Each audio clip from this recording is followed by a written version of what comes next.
Good evening dear learners. आज एक class start करते हैं। आज की क्लास में भी हम लोग डिटर्मिनर्स के क्वेश्चन से डिस्कस करेंगे जैसे कि हम पहले वाले में कर रहे थे। ठीक है, तो सारे बच्चे एकदम से आ जाएंगे। चलिए, कल देखिए किन्हीं कारणों से क्या हुआ, अपनी क्लास जो है किसी वजह से वो there was a power cut here. ठीक है, बिजली चली गई यहाँ पर। ठीक है, तो क्लास कल बीच में छूट गई। हम लोग अंदर के कुछ प्रैक्टिस क्वेश्चंस डिस्कस कर रहे थे और उसी बीच में लाइट चली गई। लाइट चले जाने की वजह से बोर्ड बेकार हो जाता है। कल जाके मुझे महसूस हुआ कि जो हमारा बोर्ड होता है, ठीक है, ये उस 18,000 के बोर्ड के मुकाबले कुछ भी नहीं है। ये उससे कई गुना महंगा है, बहुत महंगा है। ठीक है, लेकिन वो जो वाइट बोर्ड होता है उस पर आप चाहे लाइट हो तो पढ़ाओ, चाहे लाइट नहीं हो तो पढ़ाओ, कोई फर्क नहीं पड़ता। ये जो है ये ऐसा है कि लाइट चली गई ना फिर किसी काम का नहीं है। इलेक्ट्रिसिटी सप्लाई से मिल रही है तब तो आप उसमें खूब रंग बनाओ, दुनिया भर के रंग बनाओ, चाहे वीडियो चलाओ, चाहे ऑडियो चलाओ, चाहे पीपीटी खोलो, चाहे वर्ड खोलो, चाहे कुछ करो। लाइट गई नहीं और ये बेकार हुआ नहीं। चलिए, गुड इवनिंग बच्चों, सारे बच्चों को गुड इवनिंग। तो सबसे पहले मैं क्या करता हूं, आप लोगों के जो कल के क्वेश्चंस थे अंदर के वो जो रह गए थे पहले वो एकदम से समझा देता हूं जल्दी से, फिर उसके बाद आज हम ना नए डिटर्मिनर्स की स्टार्टिंग करेंगे। ठीक है, तो बच्चों बिना टाइम वेस्ट किए आ जाते हैं। देखिए, कल जो क्वेश्चंस बच गए थे डिस्कस करने के लिए, मैं पहले वही डिस्कस कर लेता हूं। एक तो ये क्वेश्चन बच गया था 15, ये हो गए थे डिस्कस कल। ठीक है, ये डिस्कस हो गया था, ये वाला बच गया था, तो मैं इसका आंसर बता देता हूं। हेलो बच्चे, सारे बच्चों को हेलो। ब्लैक बोर्ड बढ़िया, बहुत बढ़िया। देखिए, हमने लिखा they try to look at the question from other angle. अब एंगल कैसा नाउन है? सिंगुलर। ठीक है, सिंगुलर नाउन के साथ में आप क्या यूज करोगे? या तो द अदर। सिंगुलर नाउन अगर है तो उसके साथ आप या तो द अदर यूज करोगे या अनदर यूज करोगे। ठीक है, अब ये द अदर हम तब यूज करेंगे जब कोई डेफिनेट एंगल हो, पर्टिकुलर एंगल हो। अच्छा, एंगल अगर हम देखें, ठीक है, हालांकि यहां पे तो बात फिगरेटिव हो रही है, यहां पे लिटरल मीनिंग एंगल का नहीं समझना, लेकिन अगर हम वैसे भी बात करें तो हमें पता है कि 360 डिग्री इतने एंगल्स होते हैं।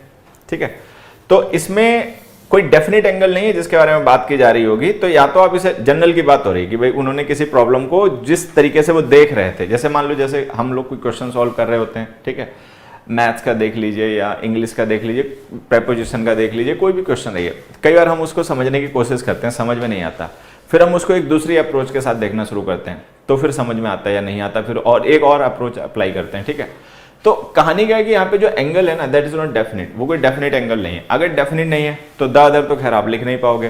तो अब आपके पास दो ऑप्शन है, अगर अदर को यूज करना चाहते हो तो इसको एंगल्स कर लो, they try to look at the question from other angles. अगर अदर को सही करना चाहते हो, रखना चाहते हो तो यहां पर कहानी क्या है बच्चे, यहां पर स्टोरी ये है कि अगर आप अदर को सही मानना चाहते हो तो इसको एंगल्स कर लो, अगर एंगल को एंगल ही रहने देना चाहते हो तो फिर उसको अनदर कर लो। मतलब दो में से कोई भी सही कर लो, चाहे अदर को अनदर लिख दो तो सही हो जाएगा, चाहे एंगल को एंगल्स लिख दो तो सही हो जाएगा। अब देखिए, जब हमें पता है कि हम दोनों ही सही कर सकते हैं, नाउन को चेंज करके भी सही कर सकते हैं, डिटरमिनर को चेंज करके भी सही कर सकते हैं, तो जब मैं सर मैं आपके पेड बैच में हूं, यहाँ पे लाइव अटेंड करना। विच पेड बैच? कौन से पेड बैच में हूं? आदित्य, आदित्य बेटा कौन से? सबको ईद मुबारक भाई, सारे बच्चों को ईद मुबारक। ठीक है, हाँ चलिए, कौन से पेड बैच में एक बार बता देना। तो अगर आप अदर को सही मानोगे तो इसको एंगल्स करना पड़ेगा, एंगल को सही मानोगे तो इसको अनदर करना पड़ेगा। तो हमें पता है कि हम नाउन को भी चेंज कर सकते हैं, डिटरमिनर को भी चेंज कर सकते हैं। अब ये हमारे ऊपर आ गया, मतलब the ball is in our court, कि अब बात हमारे ऊपर आ गई कि हम क्या करना चाहते हैं, हम इसको अदर करें या अनदर करें। तो देखिए, सेंसिबल तो ये होता है कि आप नाउन के अकॉर्डिंग डिटरमिनर को नहीं, मतलब सॉरी, आप डिटरमिनर के अकॉर्डिंग नाउन को ना चेंज करें, नाउन के अकॉर्डिंग डिटरमिनर को चेंज करें, अगर आप कंफर्म हो कि आपका नाउन सही है। ठीक है, तो अगर एंगल को सही मान रहे हैं नाउन को, तो नाउन के अकॉर्डिंग डिटरमिनर चेंज कर लो, यहाँ पे अनदर लिख दो, क्योंकि हमें पता है कि डिटरमिनर्स होते हैं वो नाउन के लिए यूज किए जाते हैं, नाउन डिटरमिनर के लिए नहीं यूज किए जाते। तो इसीलिए हम क्या करेंगे, डिटरमिनर को चेंज कर देंगे, नाउन को चेंज नहीं करेंगे। ठीक है, यहां तक क्लियर है? परिवर्तन 2.0 बैच में हूं, परिवर्तन 2.0 में हो तो देखिए परिवर्तन 2.0 में जो हमने एसएससी कोर्सेज में मैंने इंग्लिश पढ़ाने शुरू की, वो हम पढ़ रहे हैं वहाँ पे बेसिक्स है, बेसिक जैसे फ्रेज, क्लॉज, ठीक है, उनके टाइप्स और ये सब पढ़ रहे हैं। तो अगर टाइम अफोर्ड कर सकते हो बच्चे, ठीक है, अगर टाइम अफोर्ड कर सकते हो तो फिर मैं कहूँगा कि अपना जो रैंकर्स बैच है इसको कंटिन्यू रखो। ये तो एक अल्टीमेट बैच है। कोई भी बच्चा जो किसी भी कंपटीशन की तैयारी कर रहा है, ठीक है, किसी भी कंपटीशन की तैयारी कर रहा है, उसके लिए ये जो बैच है रैंकर्स बैच, अगर वो इंग्लिश की अच्छी प्रैक्टिस करना चाहता है, इंग्लिश के अच्छे कॉन्सेप्ट्स का रिवीजन चाहता है, सीखना चाहता है, तो उसको ये बैच ऐसे ही कंटिन्यू करना चाहिए। तो अगर आप 2.0 में पढ़ रहे हो बच्चे, तब भी मैं आपसे कहूंगा इस बैच को एज इट इज कंटिन्यू रखो, अगर अफोर्ड कर सकते हो इतना टाइम तो, ठीक है। चलिए ये क्वेश्चन हो गए, नेक्स्ट पे जाओ। 3 more questions अदर अनदर और द अदर के यूज पे बेस्ट। जल्दी से इनके भी आंसर बता दो फिर आगे बढ़े।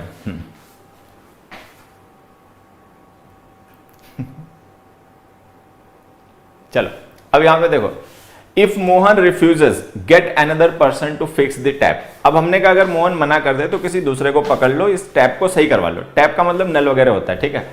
तो हमने ये सेंटेंसेस जो है ना, इन मिस्टेक्स हैं ये सेंटेंसेस गलत हैं बच्चों। चलिए ये सेंटेंसेस गलत हैं और हमें इन सेंटेंसेस को सही करना है। तो देखिए सबसे पहला सेंटेंस है, if Mohan refuses get another person to fix the tap, ठीक है, कि अगर मोहन मना कर दे, रिफ्यूज का मतलब है मना कर दे, कि अगर भाई मोहन मना कर दे, ठीक है, तो फिर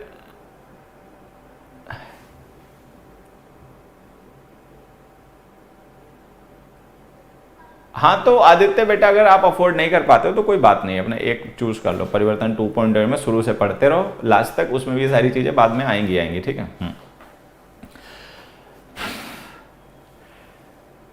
अब ये आंसर बता दो बच्चों, अदर, बढ़िया।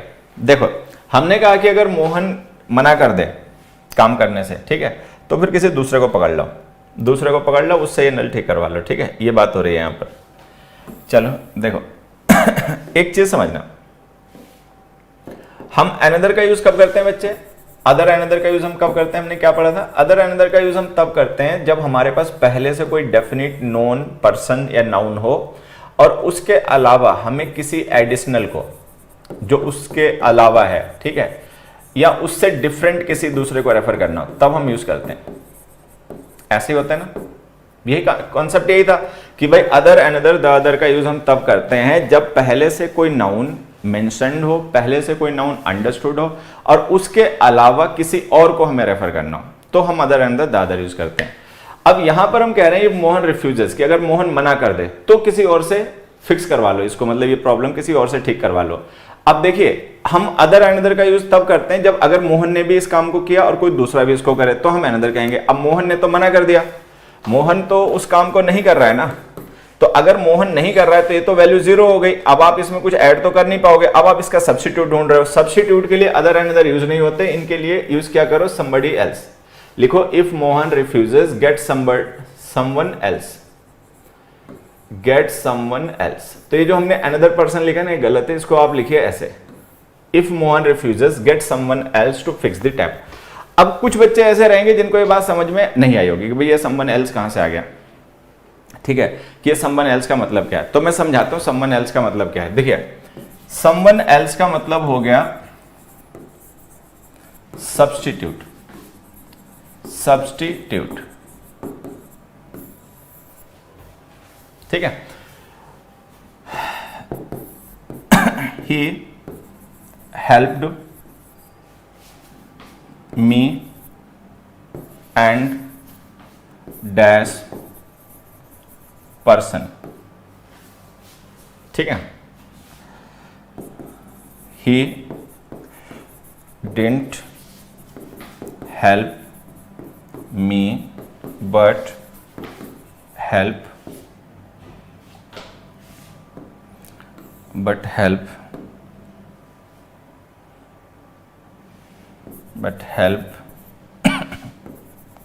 another person।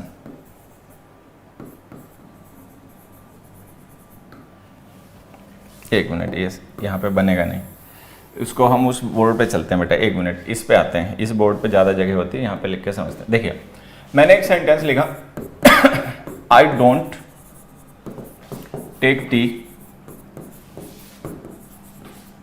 I don't take tea, get me another thing. अब इस एग्जांपल से समझना, आप जल्दी समझ जाओगे। मतलब थोड़ा सा ट्रिकी है, लेकिन अगर मैं नहीं बताऊं और ये पेपर में आ जाए तो फिर मुझे ऐसा लगेगा कि मैंने गड़बड़ कर ली, ठीक है। तो इसको समझना, मैंने जैसे लिखा I don't take tea, get me another thing. मान लो मैं किन्हीं के यहाँ गया, मैं मान लो अपने मामा जी के यहाँ गया, कहीं भी गया मान लो, ठीक है। तो वहां पर जैसे आप देखते हैं नॉर्थ इंडिया में चाय जो होती है ना, वो बड़ा मतलब वेलकम चाय से ही होता है ज़्यादातर जगह हमें लगता है, ठीक है। चाय के बाद में फिर क्या, बात की बात है, शुरुआत चाय से ही होती है। तो मैंने कहा कि भाई मैं चाय नहीं पीता, हालांकि मैं पीता हूँ, लेकिन एग्जाम्पल समझाने के लिए कह रहा हूँ। मैंने कहा कि मैं चाय नहीं पीता हूँ, मुझे आप कुछ और दे दीजिए, मतलब शरबत बना दीजिए, कोल्ड ड्रिंक मंगा लीजिए, I love cold drink too, ठीक है। मुझे चाय भी जितनी पसंद है कोल्ड ड्रिंक उतनी ही पसंद है, ठीक है। बट अभी ये कोरोना वोरोना के चक्कर में कोल्ड ड्रिंक बंद कर रखी है।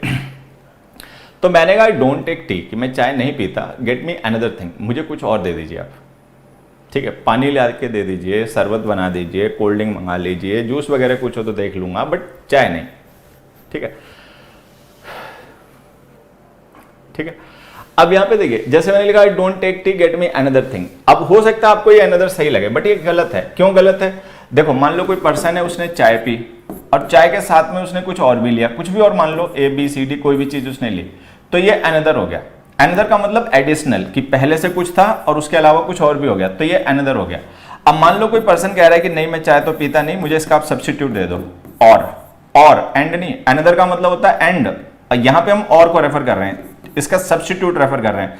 तो अगर सब्स्टिट्यूट को आप रेफर कर रहे हो तो आप अनदर नहीं यूज कर पाओगे, तो आपको इसको लिखना पड़ेगा एल्स, ठीक है।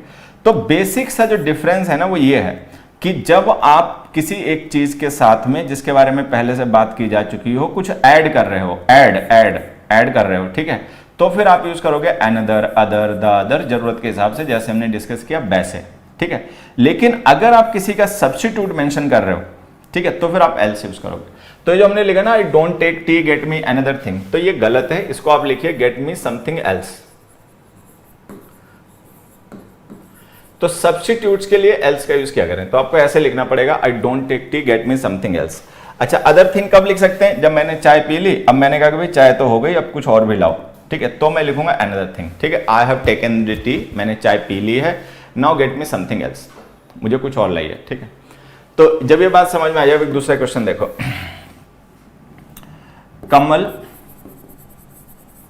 was absent, so we get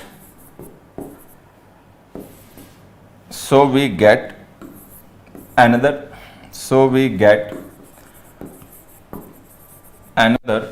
person to do the work। अब मान लो कोई ऐसा काम है जो मोहन का, मतलब कमल का काम है, मतलब कमल की रेस्पॉन्सिबिलिटी है, तो वो कमल को करना चाहिए। लेकिन मान लीजिए किसी दिन कमल हो गया एब्सेंट, कमल है नहीं उस दिन, तो कमल ने वो काम नहीं किया, तो अब हमें क्या करना है, कमल का सब्स्टिट्यूट ढूंढना है। सब्स्टिट्यूट मतलब जो पर्सन कमल की जगह पे काम कर दे, उसके साथ नहीं, एडिशनल नहीं है, उसकी जगह पे काम कर दे, तो सब्स्टिट्यूट के लिए एल्स लिखा करो। तो ये जो हमने अनदर लिखा ना बच्चे, इसमें गलत है, इसमें लिखो Kamal was absent, so we get के got, so we got somebody else या someone else, so we got someone else to do the work, इसीलिए हमने काम किसी और से करवा लिया। तो ये आपको ध्यान रखना है कि अदर अनदर का यूज एडिशन के लिए किया जाता है, जब हमने पहले से किसी नाउन प्रोनाउन को मेंशन कर रखा और उसके अलावा किसी और को रेफर करना, तो अदर अनदर द अदर का यूज कीजिए। लेकिन अगर आप किसी का सब्स्टिट्यूट मेंशन कर रहे हैं तो फिर वहां पे एल्स का यूज क्या करें, सारे बच्चे ध्यान रखेंगे, ठीक है। आ जाओ अपने क्वेश्चन में वापस चलें। तो ये जो हमारे क्वेश्चन हैं बच्चों, इनमें देखो, जैसे हमने लिखा मोहन रिफ्यूजेस, कि अगर मोहन मना कर दे, मतलब अगर मोहन काम ना करे, मना कर दे, तो उसका सब्स्टिट्यूट ढूंढ लो। सब्स्टिट्यूट के लिए लिख दो someone else, get someone else to fix the problem, तो किसी और से उस प्रॉब्लम को सही करवा लो। नेक्स्ट पे आ जाओ। We need to buy another furniture for our new office, another furniture. मैं चाहता हूं इसका क्वेश्चन का आंसर तुम लोग अपने आप बताओ तो एक बार। We need to buy another furniture for our new office. जल्दी से सारे बच्चे, ये जो क्वेश्चन नंबर 17 है ना बच्चे, इसका सारे बच्चे एक बार आंसर अपने आप बताने की कोशिश करें। क्वेश्चन नंबर 17 का सारे बच्चे एक बार खुद आंसर बताने की कोशिश करेंगे। What could be the question, what could be the answer to the question number 17? Question number 17 का आंसर क्या हो सकता है? जल्दी से।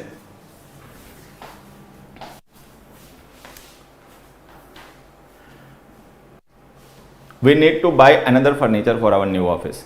अदर आएगा। बढ़िया, बहुत अच्छा, सही सीख रहे हो तुम लोग। देखो तुम लोग गड़बड़ करते हो, ध्यान दिया करो। मैंने जब स्टार्ट किया था अदर अंदर आपको पढ़ाना, तो उस समय एक छोटी सी बात बताई थी, ठीक है? बात छोटी सी थी इसीलिए ध्यान नहीं रही, भूल गए, क्योंकि हमें तो मोटी बातें याद रहती हैं। हमने कहा था कि अदर, अनदर, द अदर, ये तीनों ही डिटर्मिनर्स उन नाउन्स के साथ यूज किए जाते हैं जो काउंटेबल हों। काउंटेबल, ठीक है? आप में से कितने बच्चे बात जानते हैं नहीं जानते वो एक अलग बात है, बट फर्नीचर अनकाउंटेबल नाउन होता है। फर्नीचर अनकाउंटेबल नाउन होता है, ये सारे बच्चे ध्यान रखेंगे। तो फर्नीचर अनकाउंटेबल नाउन है, आप इसके बाद में अदर, अनदर या मतलब उसका क्या नाम, द अदर का यूज ना करें, ठीक है? और एक बात मैं आपको बार बार कल इंफेसाइज करके कह रहा था, लेकिन हमारे बच्चे जो होते हैं ना कई बार इन चीजों को मिस कर जाते हैं, पता नहीं ध्यान नहीं देते, ठीक है?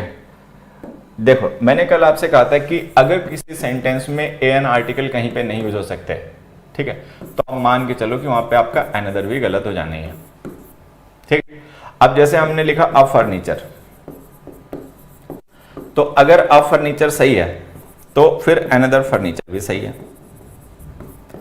लेकिन आप में से जो बच्चे थोड़ा बहुत सा इंग्लिश पहले पढ़े लिखे हैं, कुछ जानते वानते हैं, वो ये बात जानते होंगे कि फर्नीचर अनकाउंटेबल नाउन होता है, उसके साथ में एन आर्टिकल आ नहीं सकते, तो ये गलत है। तो अगर ये गलत है तो फिर ये भी गलत है। फर्नीचर अनकाउंटेबल नाउन होता है, सारे बच्चे इस बात को ध्यान रखेंगे, फर्नीचर अनकाउंटेबल नाउन होता है। अनकाउंटेबल नाउन्स के साथ में अदर, अनदर, द अदर का यूज नहीं होता है, ठीक है? तो ये जो फर्नीचर अनकाउंटेबल नाउन है, आप इसके साथ में अनदर मत लिखो, इसके साथ में एडिशनल का मीनिंग कन्वे करना है तो मोर लिख दो, मोर। इसके साथ में लिखिए बच्चे मोर, हिंदी वाला मोर नहीं, मोर मोरनी वाला, इंग्लिश वाला। We need to buy more furniture for our new office, ठीक है?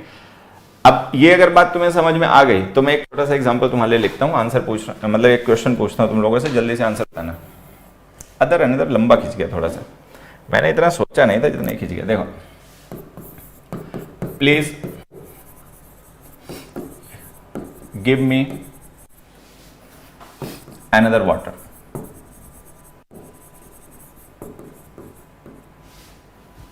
जैसे हमने ये सेंटेंस लिखा, please give me another water, सही है गलत?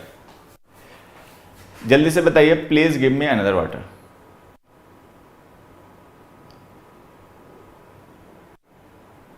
जल्दी बता दो बेटा, please give me another water, सही है गलत?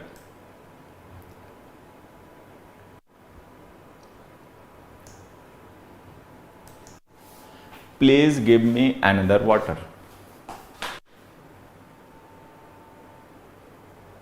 गलत हो गया ना? बढ़िया। अब क्यों गलत हो गया समझ में आ गया होगा। इसके गलत होने की वजह है,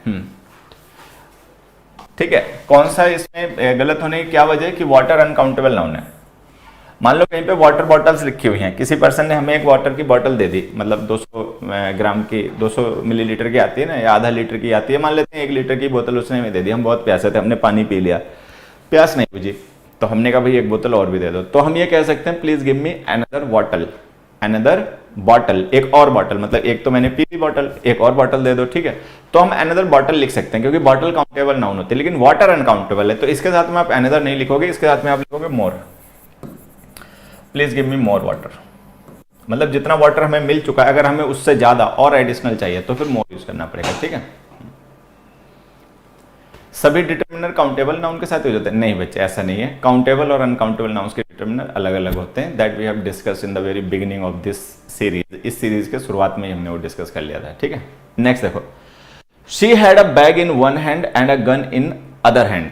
अब हम कह रहे हैं कि शी का मतलब कोई महिला है, ठीक है? हमने कहा उसके एक हाथ में बैग था, एक हाथ में गन थी, ठीक है? मतलब थोड़ा खूंखार वाला टाइप है ये। अब यहाँ पे एक बात समझना, मैं आपको बार बार बता चुका हूं कि अगर हम दो नाउन्स की बात करें तो दो में से एक को छोड़कर जो दूसरा बचता है वो हमेशा डेफिनेट होता है, क्योंकि अगर हम एक को अलग कर देंगे तो जो बचेगा वो अकेला बचेगा, फिर वो डेफिनेट हो जाएगा हमारे लिए, तो हम उसके लिए लिखेंगे हमेशा दादर। तो अगर हमने यहाँ पे लिख दिया she had a bag in one hand, कि उसके एक हैंड में बैग था, तो एक हैंड में अब कोई भी पर्सन रहेगा उसके दो ही हाथ होते हैं, तो अगर दो ही हाथ होते हैं और अगर एक हाथ में उसके वो था क्या नाम, अगर उसके एक हाथ में बैग था तो उसके बाद में हाथ एक ही बचेगा, तो उसी जो एक बचेगा उसी हाथ में गन रही होगी, तो वो जिस हैंड में गन है वो हैंड तो हमारे लिए डेफिनेट है, अगर वो डेफिनेट है तो आप द अदर लिखिए।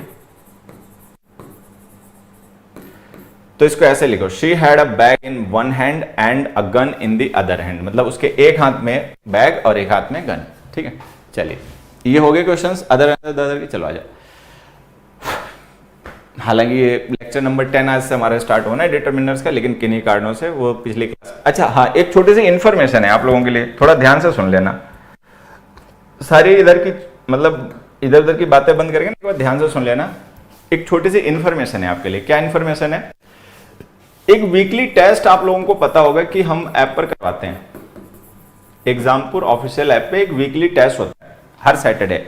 अभी पिछले 2 सैटरडे नहीं हो पाया, एक बार वो परिवर्तन 2.0 के प्रोग्राम्स थे इसलिए नहीं हो पाया, पिछले सैटरडे मैं भूल गया, ठीक है, मैंने टेस्ट नहीं दिया तो इसलिए नहीं हो पाया, बट ऐसा खैर इस बार होगा।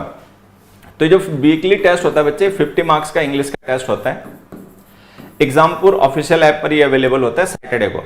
ठीक है, 50 मार्क्स का टेस्ट होता है, सारे बच्चे इसको देना, फ्री होता है। इसमें grammar, vocab, comprehension, one word substitution, spelling, antonyms, synonyms, idioms, ठीक है, fill in the blank, sentence improvement and और आपके common errors, cloze test, unseen passage और PQRS, मतलब सब टाइप के क्वेश्चंस होते हैं। 50 क्वेश्चंस का टेस्ट होता है और ये अवेलेबल होगा एग्जामपुर ऐप पर। ठीक है, इसका डिस्कशन संडे को यूट्यूब पर होगा।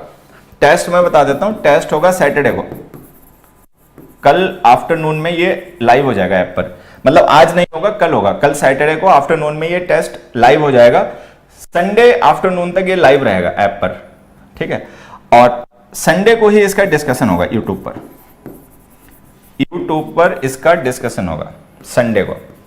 तो सारे बच्चे जो इंग्लिश को सीखना, समझना, प्रैक्टिस करना चाहते हैं अच्छे से, वो इस टेस्ट को जरूर अटेम्प्ट करें। This test will be available on the app tomorrow by the noon, कल नून में मतलब 12-1 बजे तक ये ऐप पर आपको मिल जाएगा। ठीक है, मिल जाएगा बेटा। इस बार ना हमने थोड़ी सी आप लोगों के लिए मेहनत और भी की कि कैसे एक्सेस करना है। देखो मैं समझा देता हूं, यहां पे आपको कुछ दिख रहा होगा, ठीक है, देखो मैं बता देता हूं आप इसको कैसे एक्सेस कर पाओगे। तो कोई और स्लाइड खुल गई, चलो असल में उल्टा हो गया, कोई नहीं। यहां देखो, सबसे पहले आप गए एग्जामपुर का ये होम पेज आ गया। ठीक है, इसमें यहाँ पे देखो आप एक ऑप्शन है टेस्ट सीरीज, ये ऑप्शन है ना मेन होम पेज पे एक ऑप्शन होता है टेस्ट सीरीज। टेस्ट सीरीज को क्लिक करोगे तो टेस्ट सीरीज को जब आप क्लिक करोगे, ओपन करोगे, तो उसमें ये मेनूज आ जाएंगे, लाइव टेस्ट सीरीज, माई टेस्ट, ऑल टेस्ट वगैरह वगैरह। तो लाइव टेस्ट में आप सर्च करोगे ना कल आफ्टरनून में, तो आपको ये टेस्ट मिल जाएगा, weekly test of English, weekly test by Ankul sir. ठीक है, ये उसमें आपको मिल जाएगा लाइव टेस्ट में, बस वहां जाना है, उसको क्लिक करना है। ठीक है, ये इंस्ट्रक्शंस दे रखे हैं, इनको एग्री करना है, एग्री करने के बाद में आपका टेस्ट स्टार्ट हो जाएगा। ठीक है, तो होम पेज पे जाएंगे, टेस्ट सीरीज को क्लिक करेंगे, टेस्ट सीरीज में मेनू देखेंगे तो उसमें लाइव टेस्ट सीरीज आपको दिखाई पड़ेगी, उसमें आपको ये टेस्ट कल आफ्टरनून में अवेलेबल मिलेगा। ठीक है, वहां से इसको आप दे सकते हो।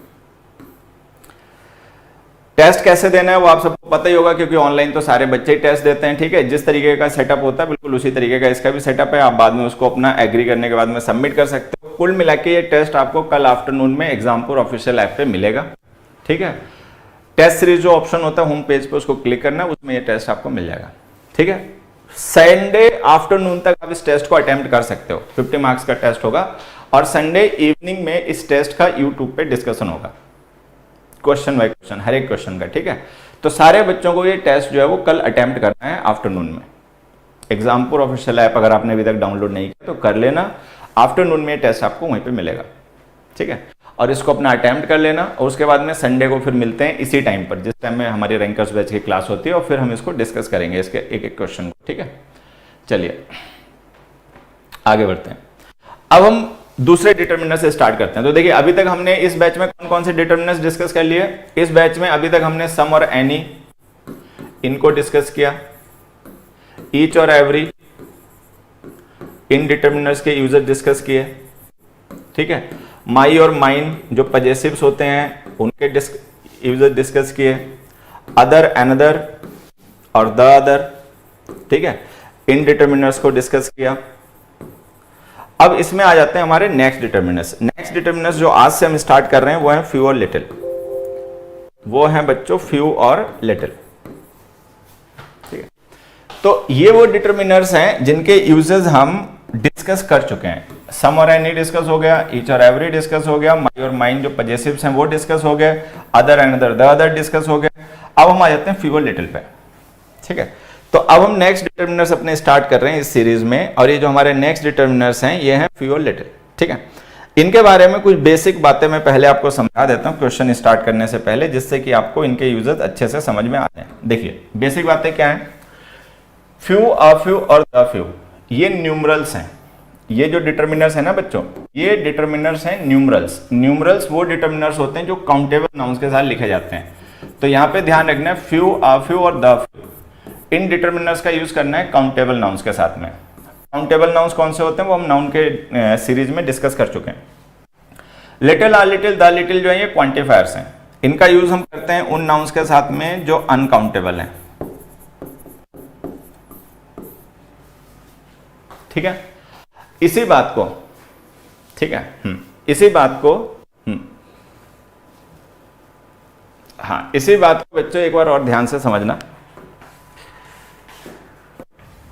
इसी बात को एक बार और ध्यान से समझना।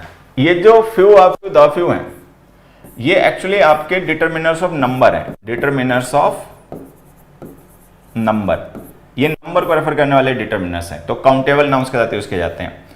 लिटिल, आ लिटिल और द लिटिल, ये जो है ये अमाउंट को रेफर करने वाले डिटर्मिनर्स हैं, तो ये अनकाउंटेबल नाउन्स के साथ में लिखे जाते हैं। ये सारे बच्चे इस बात को ध्यान रखेंगे। Little, a little, the little जो है ये डिटर्मिनर्स ऑफ अमाउंट हैं। Few, uh few, the few जो है ये डिटर्मिनर्स ऑफ नंबर है, ठीक है। तो जो डिटर्मिनर्स ऑफ नंबर हैं वो यूज किए जाते हैं उन नाउन्स के साथ में जो काउंटेबल हैं। डिटर्मिनर्स ऑफ अमाउंट जो है वो उन नाउन्स के साथ में यूज किए जाते हैं जो अनकाउंटेबल हैं, ठीक है। तो few, uh few, the few, little, a little, the little में एक बड़ा डिफरेंस ये हो गया कि ये तीनों डिटर्मिनर्स काउंटेबल नाउन्स के साथ में, ये अनकाउंटेबल नाउन्स के साथ में यूज होंगे। अब इसके आगे की कहानी भी देखो, सुन लेते हैं। फ्यू का मतलब होता है हार्डली एनी, ठीक है, हार्डली एनी। एक काम करते हैं, यहां पे हार्डली एनी नहीं लिखते, मैं हार्डली एनी कहीं और लिख देता हूं। यहां पे जो मैं आपसे चाहूंगा मीनिंग आप याद रखें वो लिखता हूं। इसका मतलब आप लिखेंगे ऑलमोस्ट नो, ठीक है। इसका मतलब होता है ऑलमोस्ट नो, और वही मतलब होता है लिटिल का, ऑलमोस्ट नो, ठीक है। हालांकि मैं नहीं चाहता कि तुम कोई पॉइंट मिस करो, इसलिए मैं थोड़ा सा डिटेल में यहां पे समझा देता हूं। देखो असल में होता क्या है, फ्यू और लिटिल दोनों का मतलब हार्डली एनी होता है, ठीक है। फ्यू और लिटिल, ठीक है, दोनों का मतलब होता है हार्डली एनी, हार्डली एनी। आप में से ज्यादातर बच्चे ये बात जानते होंगे कि जो हार्डली वर्ड होता है, हार्डली, क्या यहां लिख के समझा देते हैं, आधे मिटा देंगे। देखो फ्यू और लिटिल दोनों का मतलब होता है हार्डली एनी, ठीक है। ज्यादातर बच्चे ये बात जानते होंगे कि जो हार्डली हमारा होता है एडवर्ब, इसका मतलब होता है ऑलमोस्ट नॉट, इसका मतलब होता है ऑलमोस्ट नॉट, ठीक है। तो हार्डली एनी का मतलब हो जाएगा ऑलमोस्ट नॉट एनी, ठीक है। फ्यू और लिटिल का मतलब हार्डली एनी होता है, हार्डली का मतलब ऑलमोस्ट नॉट होता है, तो हार्डली एनी का मतलब ऑलमोस्ट नॉट एनी हो गया। फिर हमने पढ़ा कि नॉट एनी का मतलब नो होता है, पिछली क्लास में हम ये पढ़ चुके हैं कि नॉट एनी का मतलब नो होता है। तो ऑलमोस्ट नॉट एनी का मतलब क्या हो गया, ऑलमोस्ट नो। तो कहने का मतलब हार्डली एनी का मतलब होता है ऑलमोस्ट नो। तो बजाय कि पूरी कहानी याद रखने के अपना शॉर्ट में ही ध्यान रख लो कि हार्डली एनी का मतलब ऑलमोस्ट नो होता है, ठीक है। अब जब आप ये समझ लोगे कि हार्डली एनी का मतलब ऑलमोस्ट नो होता है, ठीक है, तो ये बात समझ में आनी मुश्किल नहीं रहेगी कि भाई जो ऑलमोस्ट नो है ये तो मीनिंग नेगेटिव है। तो फ्यू का यूज हम तब करते हैं जब नंबर नेग्लिजिबल हो, नेगेटिव वैल्यू कैरी करता हो, और लिटिल का भी यूज हम तभी करते हैं जब वो अमाउंट नेग्लिजिबल हो और वो नेगेटिव वैल्यू कैरी करता हो, ठीक है। तो फ्यू और लिटिल को इसीलिए कहा जाता है कि इनका मीनिंग नेगेटिव होता है, क्योंकि इनका मतलब ऑलमोस्ट नो होता है जो नेग्लिजिबल अमाउंट्स को या नेग्लिजिबल नंबर को रेफर करता है, तो ये इनकी वैल्यू नेगेटिव हो जाती है। अच्छा, आ फ्यू का मतलब देखिए क्या होता है, आ फ्यू का मतलब होता है some but not many. A little का मतलब होता है some but not much. Much uncountable nouns के साथ में यूज होता है और मैनी काउंटेबल नाउन्स के साथ में यूज होता है। तो इसका मतलब क्या, सम बट नॉट मैनी, इसका मतलब क्या, सम बट नॉट मच। अब देखो ये जो सम है ना, ये पॉजिटिव होता है। सम का यूज हम तब करते हैं जब हमें किसी पार्ट को रेफर करना हो, तो ये पॉजिटिव वैल्यू कैरी करता है। तो आ फ्यू का हम यूज तब करते हैं जब वो नंबर जिसके बारे में हम बात कर रहे हैं वो सब्सटेंशियल हो, मतलब वो नेग्लिजिबल ना हो, सब्सटेंशियल हो और पॉजिटिव वैल्यू हो उसकी, ठीक है। उसी तरीके से आ लिटिल का यूज हम तब करते हैं जब जिस अमाउंट की हम बात कर रहे हैं वो अमाउंट सिग्निफिकेंट अमाउंट हो, नेग्लिजिबल ना हो, ठीक है। फिर आते हैं द लिटिल। अच्छा, द लिटिल के बारे में आप जान ही गए कि जो द आर्टिकल होता है ना, ये हमेशा यूज ही तब किया जाता है जब कोई पर्सन, कोई थिंग, कोई नंबर, कोई अमाउंट डेफिनिट हो। जैसे हम द अदर का यूज कर रहे थे, तो द अदर का यूज हम कब कर रहे थे, जब वहां पे डेफिनिट हो, नाउन प्रोनाउन जब डेफिनिट हो तो हम उसका यूज कर रहे थे, ठीक है। अब देखिए, द फ्यू का यूज हम तब करते हैं जब नंबर डेफिनिट हो, द लिटिल का यूज तब करते हैं जब वो अमाउंट डेफिनिट हो। द फ्यू का मतलब होता है not many, not many but all the available, not many but all the available, ये मतलब होता है द फ्यू का। द लिटिल का मतलब होता है not much but all the available.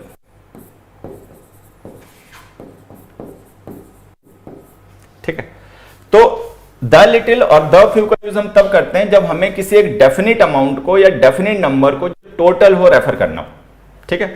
तो मेन बात यहां से आपको निकल के ये आई है सामने कि ऑलमोस्ट और सॉरी फ्यू और लिटिल दोनों का मीनिंग सेम होता है, बस काउंटेबल अनकाउंटेबल का डिफरेंस होता है, ठीक है।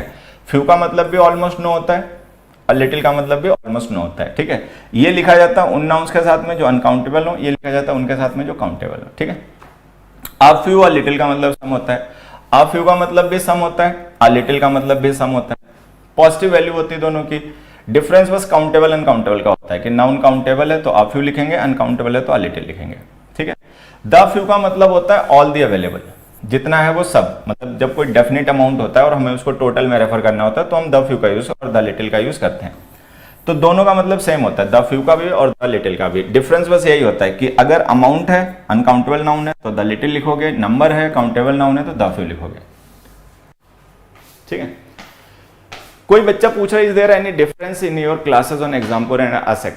देखिए बच्चे, ये क्वेश्चंस पहली बात तो यहाँ पे पूछने वाले नहीं होते हैं, आपको यहाँ पे पूछना नहीं चाहिए। जब मैं बात नहीं करता एसेक की यहाँ पे तो तुम्हें भी नहीं करनी चाहिए, बट चलो मैं तुमसे मान के चलता हूँ कि इतना तुम नहीं सोचोगे, और ठीक है, और इतनी तुम अपनी क्यूरियोसिटी को दबा के नहीं रख पाओगे। मैं बता देता हूँ कि मेरा अब वो प्लान ये है कि मैं कॉम्पिटिशन का जो सिलेबस है वो केवल एग्जाम्पल पर ही पढ़ाऊंगा इंग्लिश का, ठीक है।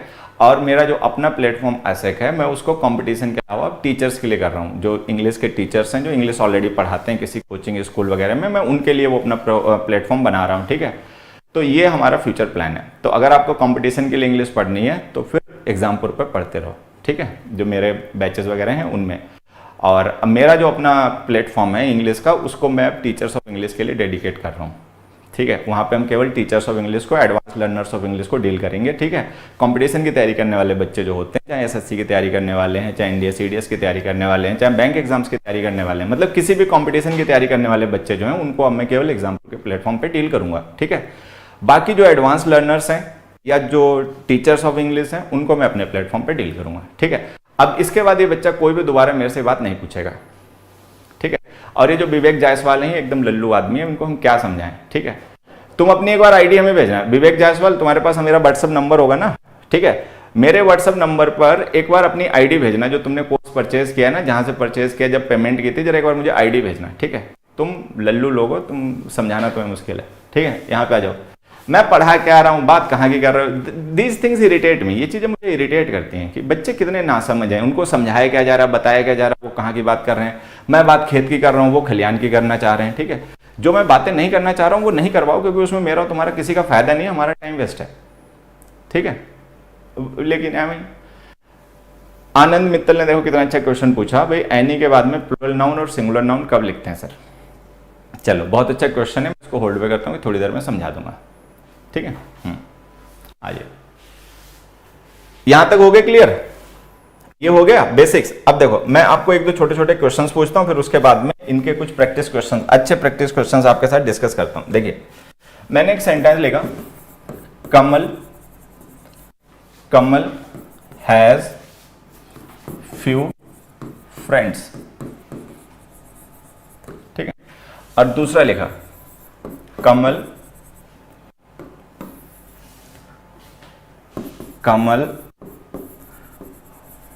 Has a few friends. चलो जल्दी से बच्चे एक बार इन दोनों सेंटेंस में बताओ कौन सा सही कौन सा गलत। Kamal has few friends, Kamal has a few friends. Which of these two statements is correct and which one of these two is not correct? जल्दी से बताएं सारे बच्चे।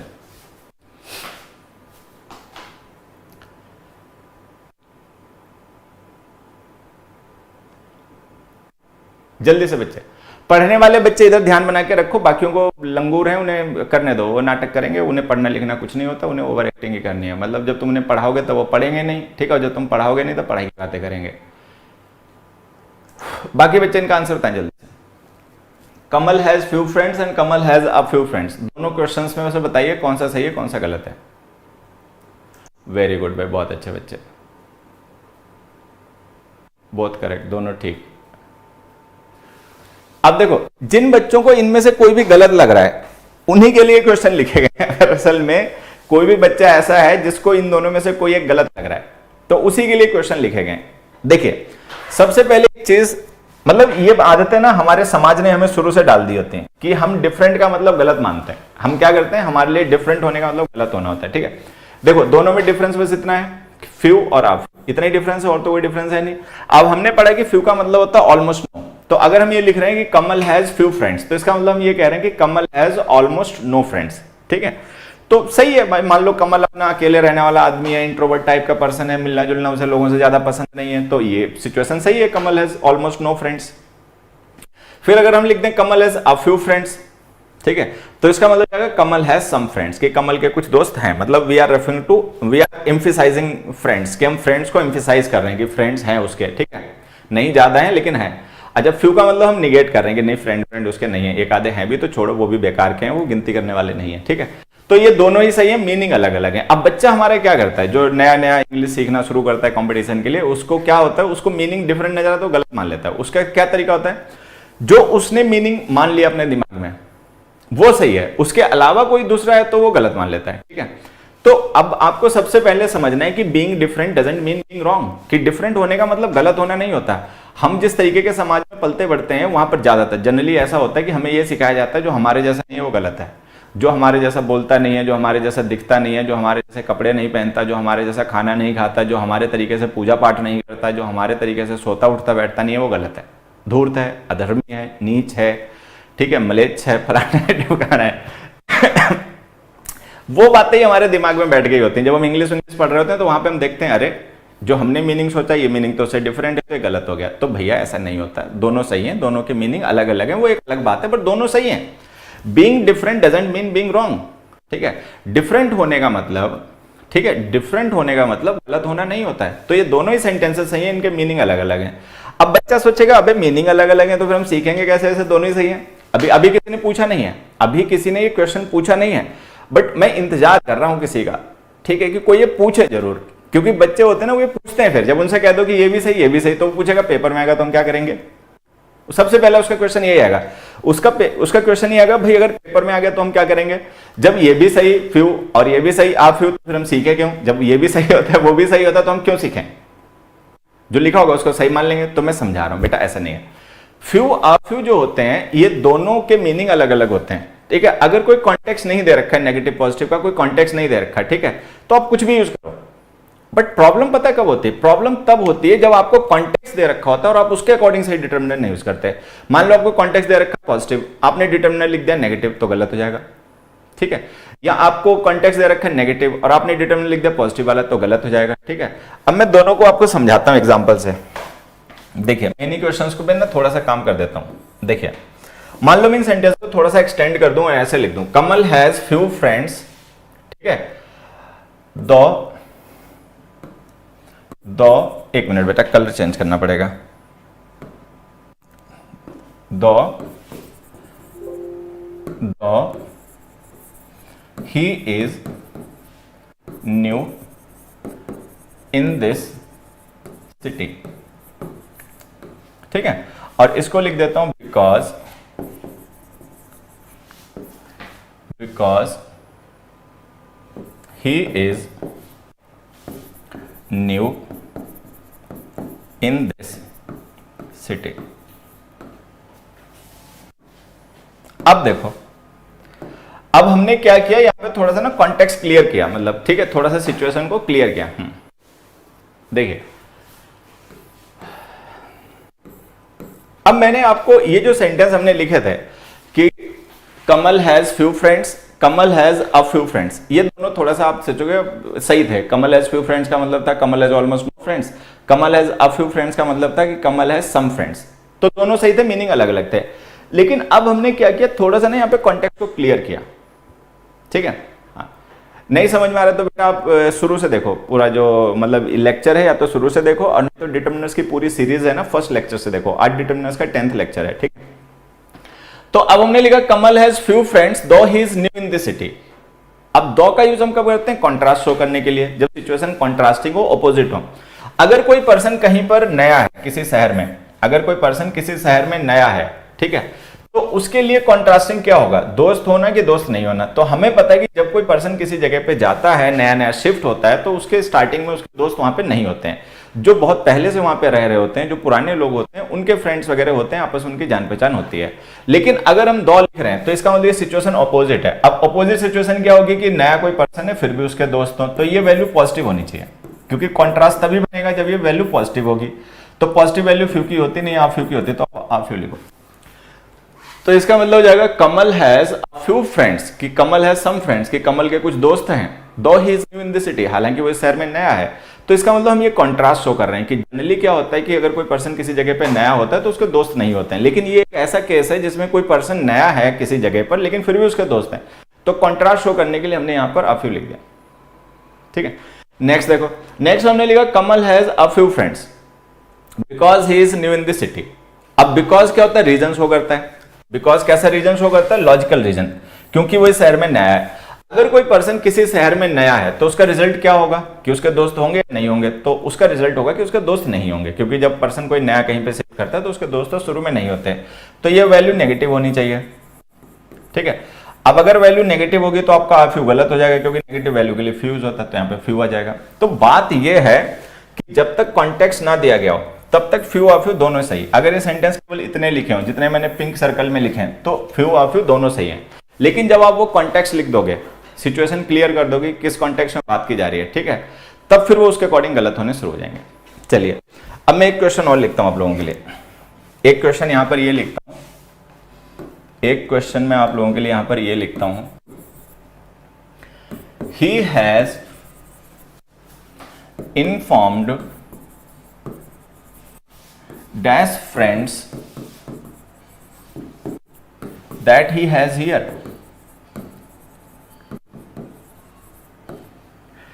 अब ये ब्लैंक हमें फिल करना है, few of few the few option है, he has informed dash friends that he has here। Options हैं few of few the few, जल्दी से ब्लैंक फिल करें, फ्यू ऑफ फ्यू और द फ्यू, ये आपके ऑप्शंस हैं, ब्लैंक फिल करो जल्दी से।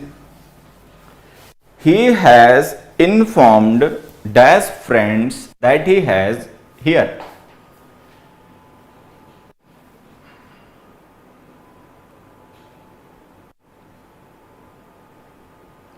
Batch free of cost. अब बेटा मेरा जो बैच है ना वो 2.0 जो परिवर्तन 2.0 के कोर्सेज हैं उनमें है, उनमें एसएससी के कोर्सेज में इंग्लिश में पढ़ा रहा हूं, तो वहां पे आप उसको एक्सेस कर सकते हो। परिवर्तन 2.0 की फीस जो है वो हमें लगता है 1500 रुपए, 1499 है, ठीक है। आपकी लिखावट समझ में नहीं आ रही, हद हो गई भाई। बेटा आपकी मैं सुंदर लिखने की कोशिश करूंगा, ठीक है, बट ये थोड़ा सा असल में मैं व्हाइट बोर्ड पे लिखने का यूज टू हूँ, ये थोड़ा सा बोर्ड होता है ना, ये मुझे भी थोड़ा अजीब लगता है, लेकिन चलो थोड़ी सी कोशिश करो, धीरे धीरे सुधर जाएगी। देखो द फ्यू हो तो तुम लोग सुधरोगे तो नहीं इतनी जल्दी, मतलब इतनी जल्दी तो तुम्हारा मतलब सुधार नहीं होगा। देखो बच्चों, अबे क्या हो गया, इसमें आएगा द फ्यू, जो बच्चे द फ्यू बता रहे हैं वो सही बता रहे हैं, बाकी कर रहे हैं गड़बड़। आ फ्यू नहीं आएगा, द फ्यू आएगा। द फ्यू क्यों आएगा समझना, द फ्यू इसलिए आएगा because we are talking about a definite number of friends. जैसे हमने लिखा he has informed few friends, कि उसने फ्रेंड्स को इन्फॉर्म कर दिया। कौन से वाले friends, that he has here, जो उसके यहां पर हैं। अब मान लो कोई पर्सन है, कोई पर्सन है, उसके कुछ दोस्त यहां हैं, कुछ दोस्त यहां हैं, कुछ दोस्त यहां हैं, कुछ दोस्त यहां हैं, ठीक है। तो हमने यहां पे क्या किया, नंबर ऑफ फ्रेंड्स को ने डिफाइन कर दिया कि कौन से वाले दोस्त, वो वाले जो उसके दोस्त यहाँ हैं। तो ये जो नंबर ऑफ फ्रेंड्स है ना बच्चे, ये डेफिनेट है। तो मैंने आपसे क्या कहा था कि अगर नंबर या अमाउंट जिसके बारे में हम बात कर रहे हैं वो डेफिनेट हो, ठीक है, तो आपको द फ्यू लिखना पड़ेगा। मान लो अगर आप किसी डेफिनेट नंबर ऑफ नाउंस की या डेफिनेट अमाउंट ऑफ नाउंस की बात करोगे तो द फ्यू, द लिटिल लिखना पड़ेगा। तो द का मतलब ही डेफिनेट होता है, द आर्टिकल का मतलब क्या होता है, द आर्टिकल का मतलब होता है डेफिनेट, ठीक है। तो अगर हम किसी डेफिनेट नंबर ऑफ नाउंस को या डेफिनेट अमाउंट ऑफ नाउंस को रेफर करेंगे तो आपको द फ्यू या द लिटिल लिखना पड़ेगा। द का मतलब होता है ये नंबर डेफिनेट हो गया, ठीक है। अब हमें कैसे पता लगेगा ये फ्रेंड्स डेफिनेट हैं, स्पेसिफिक हैं? वो देखो आगे लिखा ना, दैट ही हैज हियर, जो उसके यहाँ दोस्त हैं उन दोस्तों की बात हो रही है। तो हम उसके फ्रेंड्स इन जनरल की बात नहीं कर रहे हैं, हम उसके उन दोस्तों की बात कर रहे हैं जो उसके यहाँ पर हैं। तो द फ्यू का मतलब क्या हो गया, all the friends. He has informed all the friends that he has here, कि मतलब उसके जो भी यहाँ दोस्त हैं उन सारे दोस्तों को उसने इन्फॉर्म कर दिया। तो जब हमें कभी स्पेसिफिक नंबर को डेफिनेट नंबर को रेफर करना होता है, ठीक है, तो आप द फ्यू का यूज कीजिए। अब देखिए एक चीज समझना, मान लो ये जो सिचुएशन है इसका मतलब ये हो गया कि किसी पर्सन के यहां पर कुछ फ्रेंड्स हैं 10 20 30 40 जितने भी हैं, उसने उन सबको इन्फॉर्म कर दिया, सबको टोटल को इन्फॉर्म कर दिया। तो हमने लिख दिया ही has informed the few friends that he has here. तो द फ्यू का मतलब हो गया specific friends in total number, सारे फ्रेंड्स टोटल नंबर में, ठीक है। लेकिन अब मान लो अगर मुझे ये कहना हो कि उसके जितने भी यहाँ पर दोस्त हैं उसने उन सबको इन्फॉर्म नहीं किया, उसने इन्फॉर्म किया उनमें से कुछ को इन्फॉर्म कर दिया, कुछ को नहीं किया। अब ये बात मैं कैसे बताऊं, इसके लिए मैं क्या लिखूं? फिर से समझ लीजिए, मान लो किसी पर्सन के एक जगह पर 10-20 दोस्त हैं और हमें उन सारे दोस्तों को टोटल में रेफर करना है, तो हम द फ्यू लिख देंगे। द फ्यू का मतलब हो जाएगा all. He has informed all the friends that he has here, कि यहाँ पे उसके जितने भी दोस्त हैं उसने सबको इन्फॉर्म कर दिया। लेकिन अब मैं कहता हूं कि छोड़ो, अब हमें ये कहना है कि उसके जितने भी यहाँ पर दोस्त हैं उसने सबको नहीं, उनमें से कुछ को केवल इन्फॉर्म किया। अब मैं ये बात कैसे कहूंगा, ये बात मैं कैसे कहूं, जल्दी से बताओ।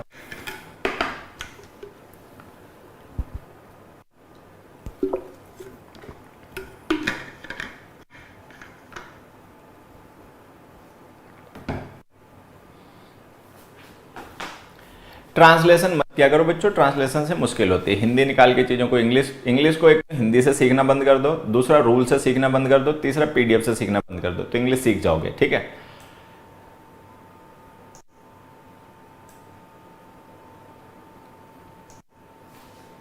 आ फ्यू। चलो अच्छा, मतलब क्या तुम लोग ये कह रहे हो कि मैं इस सेंटेंस को ऐसे लिखूं? मतलब इस कॉन्टेक्स्ट में अगर मुझे बात करनी हो तो क्या मैं सेंटेंस को ऐसे लिखूं, ही has informed a few friends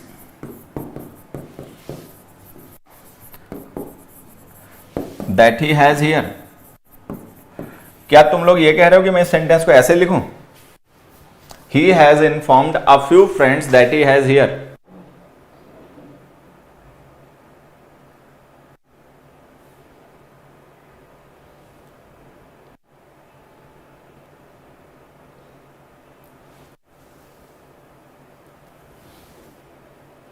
कल क्वेश्चन नंबर 10 लाइट बंद हो गई, आज अभी देख लेता हूं बेटा, अभी देख लेता हूं, एक मिनट रुक जाओ।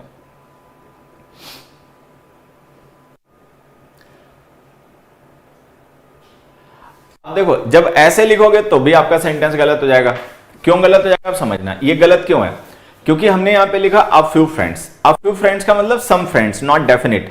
लेकिन दैट ही हैज हियर हमने लिख दिया तो फ्रेंड्स को डेफिनेट कर देगा। भाई अगर आप ये लिख रहे हो दैट ही हैज हियर, जो उसके दोस्त यहां पर हैं, तो ये तो नंबर ऑफ फ्रेंड्स जो है वो डेफिनेट है। अगर नंबर ऑफ फ्रेंड्स डेफिनेट है तो आपने आ फ्यू गलत लिख दिया, क्योंकि आ फ्यू का यूज तो तब किया जाता है जब हमें ये मीनिंग कन्वे करना हो, सम का मतलब इनडेफिनिट, ठीक है। तो ये फ्रेंड्स तो डेफिनेट है क्योंकि इनके लिए हमने एक क्लॉज लिख रखी है जो मतलब डिफाइन कर रही है विच फ्रेंड्स, ठीक है। अब अगर द फ्यू लिख देंगे तो फिर मतलब हो जाएगा टोटल। अब कहानी क्या है कि अगर हम आ फ्यू फ्रेंड्स लिख रहे हैं तो गलत, क्योंकि आ फ्यू फ्रेंड्स हम इसलिए नहीं लिख सकते क्योंकि ये फ्रेंड्स जिनकी बात की जा रही है वो डेफिनेट है। दैट ही हैज हियर लिख रखा है ना, तो इससे ये फ्रेंड्स डेफिनेट हो गए। तो अब ये फ्रेंड्स डेफिनेट है, अगर ये डेफिनेट है तो आपको द आर्टिकल लिखना पड़ेगा, लेकिन अगर द आर्टिकल लिख देंगे तो उसका मतलब टोटल हो जाएगा। लेकिन हमें टोटल को रेफर नहीं करना, हमें रेफर करना टोटल में से कुछ को, ठीक है। तो पता है ये सेंटेंस हमें कैसे लिखना पड़ेगा, ये सेंटेंस हमें बच्चे ऐसे लिखना पड़ेगा, he has informed a few of the friends, a few of the friends, ऐसे। A few of the friends का मतलब क्या हुआ समझना। A few of the friends का मतलब देखो क्या हुआ, अ फ्यू का मतलब हो गया सम, और द फ्रेंड्स का मतलब हो गया टोटल। फ्रेंड्स लिखना था, गलती से फ्रेंड रह गया, इसको फ्रेंड्स लिख देते हैं, ठीक है। तो यहां पे आपको ध्यान ये रखना है कि अ फ्यू ऑफ द फ्रेंड्स लिखना पड़ेगा। अ फ्यू ऑफ द फ्रेंड्स का मतलब क्या हो जाएगा कि जो उसके यहां पर दोस्त उनमें से कुछ। तो अगर मान लो कोई टोटल नंबर है या कोई टोटल अमाउंट है और हमें उसके पार्ट को रेफर करना है, तो पार्ट के लिए ऑफ प्रिपोजिशन का यूज किया करो, ये ध्यान रखना, ठीक है। जैसे हमने लिखा some of them, some of them, तो जो देम है ना ये टोटल है, सम जो है ये पार्ट है। तो वहां पर जब हमें किसी टोटल के पार्ट को रेफर करना हो, टोटल को ना रेफर करना हो, टोटल के पार्ट को रेफर करना हो, तो आपको ऑफ प्रिपोजिशन लिखनी पड़ेगी, ये ध्यान रखना, ठीक है। तो हमें इसको ऐसे लिखना पड़ेगा, he has informed a few of the friends that he has here. अब देखो इसका मतलब क्या हुआ, ही has informed the few friends that he has here, तो इसका मतलब हो गया total all the friends he has here, जितने भी उसके यहां दोस्त हैं उसने उन सबको इन्फॉर्म कर दिया। अच्छा, अगर उसने उन सबको नहीं, उनमें से कुछ को ही इन्फॉर्म किया तो फिर ऐसे लिखना पड़ेगा, he has informed a few of the friends that he has here. तो ये जो few of few the few का यूज मैंने आपको समझाया है ना, ये जो डिफरेंस इनका, यही difference as it is applicable हो जाता है little a little the little पे, इसी तरीके से, ठीक है। हाँ, little a little the little जो है उन पे यही डिफरेंस एज इट इज काम करता है जो हमने few of few the few को डिस्कस किया। कुल मिला के बात यह है कि अगर आपने few of few the few समझ लिया तो little a little the little अपने आप समझ लोगे, ठीक है। देखो मैं अब लास्ट बात आपको बता देता हूं, फिर उसके बाद प्रैक्टिस क्वेश्चंस पे हम लोग चलेंगे। हमें मेन बात जो ध्यान रखनी वो ये है कि फ्यू और लिटिल, अ फ्यू और लिटिल, ठीक है, और द फ्यू द लिटिल,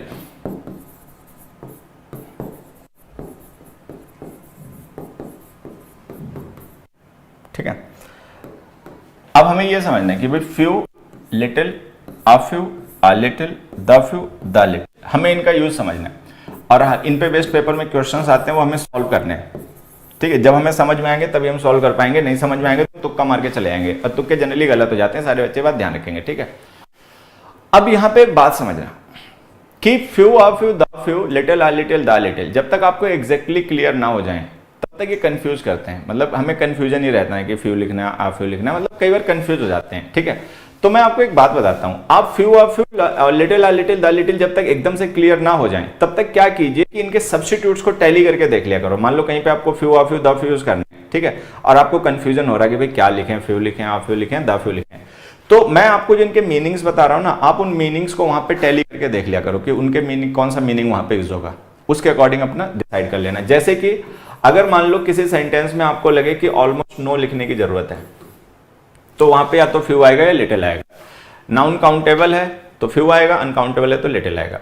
अगर आपको लगता है कि किसी सेंटेंस में सम लिखने की जरूरत है, ठीक है, तो फिर वहां पे आपको अ फ्यू या अ लिटिल लिखने पड़ेंगे। नाउन अनकाउंटेबल है तो अ लिटिल आएगा, काउंटेबल है तो अ फ्यू आएगा।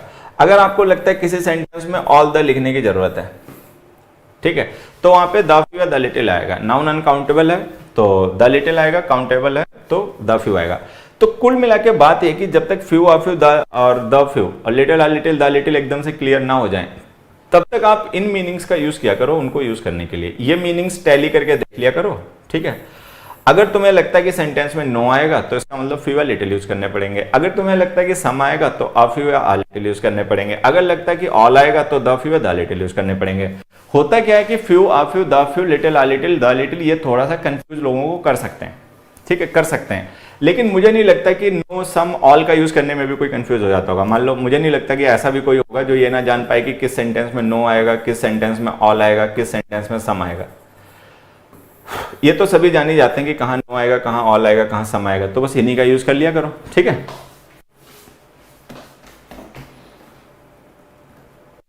ठीक है, हाँ, बस काउंट, हाँ, नाउन का डिफरेंस है, बस नाउन का डिफरेंस है भाई। Few uh few the few का यूज उन नाउन्स के साथ में जो काउंटेबल है, ठीक है। Little a little the little का यूज उन नाउन्स के साथ में जो अनकाउंटेबल है। बस आ जाओ, चलो क्वेश्चन पे चलते हैं सीधे, बहुत हो गए थियरी, ठीक है। तो few uh few the few little a little the little हो गए डिस्कस। आ जाओ क्वेश्चंस, देखो बोर्ड पे क्वेश्चन दिख रहे हैं तुम लोगों को 3। चलो, few uh few the few little a little the little, ये आपके ऑप्शंस हैं, जल्दी से ब्लैंक्स फिल करें सारे बच्चे।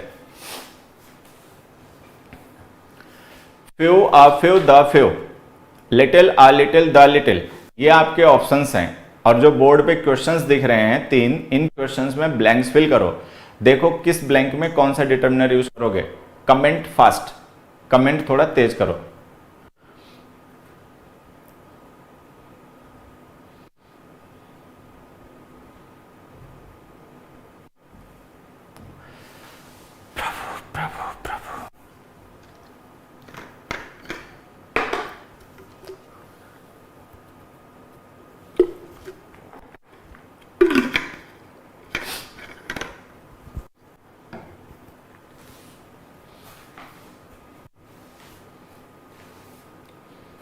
बहुत बढ़िया भाई, सारे बच्चे आंसर बताएंगे।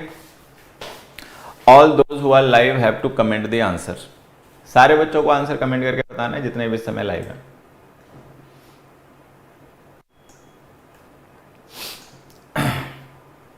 बड़ी गर्मी है।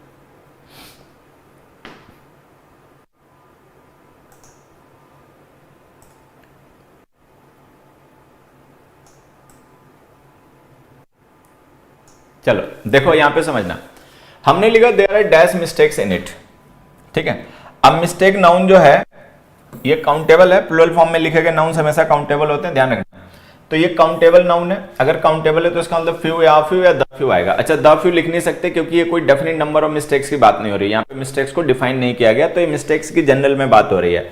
तो या तो आप फ्यू लिखोगे या फिर आ फ्यू लिखोगे। अब होता क्या है, अगर ये सेंटेंस केवल इतना हो, इतना, अगर ये सेंटेंस केवल इतना हो तो आप इसमें फ्यू या आ फ्यू कुछ भी लिख सकते हो। There are few mistakes in it और there are a few mistakes in it, कुछ भी लिख दो। देयर आर फ्यू मिस्टेक्स लिखोगे तो मतलब हो जाएगा there are almost no mistakes, कि भाई इसमें मिस्टेक्स नहीं है। और आ फ्यू लिख दोगे तो इसका मतलब हो जाएगा देयर आर सम मिस्टेक्स, कि कुछ मिस्टेक्स हैं। तो अगर ये स्टेटमेंट, ठीक है, अगर ये स्टेटमेंट केवल इतना हो, सारे बच्चे ध्यान रखेंगे, अगर ये स्टेटमेंट केवल इतना हो, इतना, तो आप इसमें फ्यू आ फ्यू कुछ भी लिख लो। द फ्यू तो नहीं लिख पाओगे because we are not talking about definite number of mistakes, लेकिन आप इसमें फ्यू आ फ्यू कुछ भी लिख दो, सही हो जाएगा। There are few mistakes in it तो सही, आ फ्यू तो सही। अब थोड़ा सा आगे बढ़ते हैं, आगे देखो कॉन्टेक्स्ट दिया गया, क्या दिया गया, करेक्ट देम फर्स्ट, पहले उन्हें सही करो। तो अब अगर मिस्टेक्स को सही करने के लिए कहा जा रहा है तो इसका मतलब देयर मस्ट बी मिस्टेक्स, तब तो मिस्टेक्स होंगी। भाई सही आप कब करोगे, जब मिस्टेक्स होंगी या नहीं होंगी। ऑब्वियस बात है, आप सही तभी करोगे मिस्टेक्स को जब मिस्टेक्स होंगी। तो मीनिंग पॉजिटिव होना चाहिए, क्योंकि जब मिस्टेक्स होंगी तभी उन्हें करेक्ट किया जाएगा। तो यहाँ पे मीनिंग हमें पॉजिटिव चाहिए, पॉजिटिव मीनिंग चाहिए तो आप, ये आंसर है। तो बस ये हमें छोटे छोटे से बातें हैं, ये कॉन्टेक्स्ट है ना, ये ध्यान रखने हैं। अगर वो नहीं लिखा होता करेक्ट दम फर्स्ट तो आप चाहे फ्यू लिखो चाहे आ फ्यू लिखो, दोनों सही। लेकिन वहां पे लिखा हुआ करेक्ट दम फर्स्ट, तो करेक्ट दम फर्स्ट का मतलब ये हो गया कि मिस्टेक्स हैं। भाई मिस्टेक्स हैं तभी आप उन्हें करेक्ट करोगे। तो अगर मिस्टेक्स हैं मीनिंग पॉजिटिव हो गया, पॉजिटिव मीनिंग हो गया तो आप वहां पे लिख दीजिए आ फ्यू। नेक्स्ट देखो, dash water he had in the bottle was not enough for us. अब हम कहते हैं कि जो उसके पास बॉटल में पानी था ना वो हमारे लिए काफी नहीं था। मान लो 5 लोग प्यासे हैं, उनको पानी चाहिए, ठीक है, और एक पर्सन के पास में 1 लीटर की बोतल है। अब 1 लीटर की बोतल में 5 लोग तो प्यासे जो है उनकी प्यास नहीं बुझ जाएगी, ठीक है। तो यहाँ पे देखो ये जो वाटर है ना जिसकी हम बात कर रहे हैं वो डेफिनेट वाटर है। The amount of water is definite. Which water, that he had in the bottle, जो उसके बोतल में पानी था वो। तो we are talking about definite amount of water, एक डेफिनेट अमाउंट ऑफ वाटर की बात हो रही है। तो अगर अमाउंट ऑफ वाटर डेफिनेट है तो द आर्टिकल लिखना पड़ेगा, वाटर अनकाउंटेबल नाउन है तो लिटिल, तो इसमें आंसर हो जाएगा the little. The little water he had in the bottle was not enough for us. Next में आ जाओ, हमने लिखा it is so hard a question, ठीक है, कि इतना मुश्किल क्वेश्चन है ये, that dash students could solve it. अब देखिए अगर हम केवल इतना लिखें, अगर ये सेंटेंस केवल इतना हो, dash students could solve it, तो आप a few भी लिख सकते हो और few भी लिख सकते हो, ठीक है। few का मतलब हो जाएगा ऑलमोस्ट नो, कि ज्यादा स्टूडेंट उसको सॉल्व नहीं कर पाए। आप फ्यू लिखोगे तो इसका मतलब हो जाएगा सम, कि सम स्टूडेंट्स ने सॉल्व कर लिया। लेकिन अभी पूरा कॉन्टेक्स्ट पढ़ोगे तो देखो यहाँ पे क्या लिखा, it is so hard a सम, कितना मुश्किल क्वेश्चन है। तो अब मुश्किल क्वेश्चन है तो उसका रिजल्ट क्या आएगा, मुश्किल क्वेश्चन तब होता है ना जब ज्यादा लोग उसको सॉल्व ना कर पाए। अगर मान लो लोग उसको सॉल्व कर लेंगे तो मुश्किल का आएगा, और अगर लोग नहीं सॉल्व कर पा रहे हैं तभी तो इसका मतलब मुश्किल होगा। तो अगर हमारा क्वेश्चन जो है उसको हम ये कह रहे हैं कि हार्ड सम है, मुश्किल क्वेश्चन है, तो अगर मुश्किल क्वेश्चन है तो इसका रिजल्ट ये है कि लोगों ने उसको सॉल्व नहीं कर पाया होगा, तभी उसको मुश्किल कहा जा रहा है। तो हमें यहाँ पे मीनिंग नेगेटिव चाहिए, मीनिंग नेगेटिव चाहिए तो फ्यू लिख दीजिए।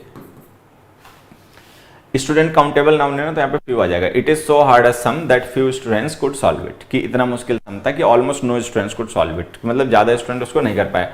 अब यहाँ पे ध्यान रखना, ऑलमोस्ट नो का मतलब क्या हुआ? ऑलमोस्ट नो का मतलब ये हुआ कि मान लो इतने सारे स्टूडेंट्स को वो सॉल्व करने के लिए दिया गया, इतने सारों को, बहुत सारे हैं, मान लो बहुत सारे स्टूडेंट्स को सॉल्व करने को दिया गया और एक दो ने कर भी लिया, तो वो एक दो की वैल्यू नेगेटिव ही मानी जाएगी, एक दो तो नेग्लिजिबल ही हो जाएंगे, नेग्लिजिबल, तो इसमें आ जाएगा आपका ये, ठीक है। It is so hard a sum that few students could solve it, ठीक है। चलिए बाकी एक काम करते हैं, ये जो few uh few the few के आपके यूसेस हैं, इनको फिर हम अगली क्लास में कंटिन्यू करते हैं, नेक्स्ट क्लास में मिलेंगे। तो अभी तो टाइम हो गया, मेरी भी परिवर्तन 2.0 में एसएससी कोर्सेज में मेरी क्लास होती है 7:15 बजे से, ठीक है। तो अब मैं उस क्लास के लिए तैयार होता हूँ, ठीक है। और तुम लोग अपना रिवीजन प्रैक्टिस करते रहो, थोड़ा सा और सीरियस हो जाओ जितना अभी तक हो उसके मुकाबले, ठीक है। और ये जो few uh few the few के हमने कॉन्सेप्ट आज स्टार्ट किया है, इसी को नेक्स्ट क्लास जो हमारी रैंकर्स बैच की होगी उसमें कंटिन्यू करेंगे, ठीक है। दो चीज़ें मैं फिर से याद दिला देता हूँ, सारे बच्चे ध्यान रखेंगे। एक कि कल टेस्ट सबको देना है आफ्टरनून में, इंग्लिश का टेस्ट ऐप पर लाइव हो जाएगा आफ्टरनून में, सबको देना है। संडे को उसका डिस्कशन होगा यूट्यूब पे, उसको अटेंड करना है। और तीसरा, कल हम रैंकर्स बैच में डाउट क्लास रखेंगे, डाउट डिस्कशन क्लास, तो उसके लिए अपना रेडी रहना, डाउट सोर्स अपने तैयार कर लेना। बाकी कल मिलते हैं, आज के लिए सभी बच्चों को bye, thank you everybody, bye.